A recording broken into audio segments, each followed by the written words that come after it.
West ইন্ডিজের বিপক্ষে test সিরিজেও নেই এই ক্রিকেটার। চিন্তায় রয়েছে বাংলাদেশ। বাংলাদেশের দুঃসময় যেন কাটছেই না। জানেন কোন ক্রিকেটারকে না পেয়ে চিন্তিত বাংলাদেশ?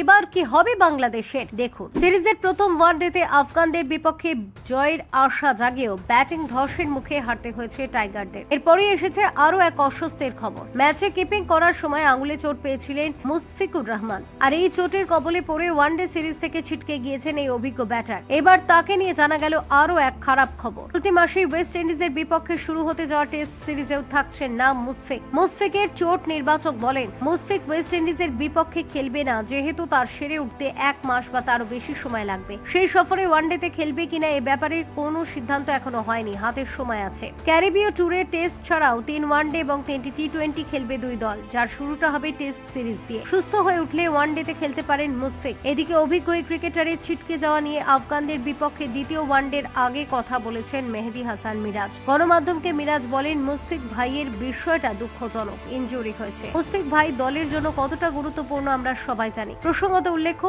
মুশফিকুর রহিম বাংলাদেশের প্রথম ব্যাটসম্যান হিসেবে টেস্ট ক্রিকেটে ডাবল সেঞ্চুরি করার রেকর্ড করেছেন। 2013 সালে শ্রীলঙ্কার বিরুদ্ধে তিনি 200 রান সংগ্রহ করেন এবং পরে 2018 সালে জিম্বাবুয়ের বিপক্ষে দ্বিতীয় ডাবল সেঞ্চুরি করে ইতিহাসের প্রথম উইকেট রক্ষক ব্যাটসম্যান হিসেবে 2টি ডাবল সেঞ্চুরি করার কৃতিত্ব অর্জন করেন। 2022 সালের সেপ্টেম্বরে মুশফিক টি-20 আন্তর্জাতিক ক্রিকেট থেকে অবসর নেন, তবে তিনি এখনও অন্যান্য ফরম্যাটে খেলছেন এবং বাংলাদেশের ক্রিকেটের জন্য গুরুত্বপূর্ণ ভূমিকা পালন করছেন। তাছাড়াও 2011 সাল থেকে 2014 সাল পর্যন্ত মুশফিক বাংলাদেশ জাতীয় দলের অধিনায়কের দায়িত্ব পালন করেন। তার নেতৃত্বে বাংলাদেশ এশিয়া কাপে রানার্স আপ হয় এবং টেস্ট ক্রিকেটে ইংল্যান্ড, অস্ট্রেলিয়া ও শ্রীলঙ্কাকে পরাজিত করার কৃতিত্ব অর্জন করে। Bureau report, doctor time.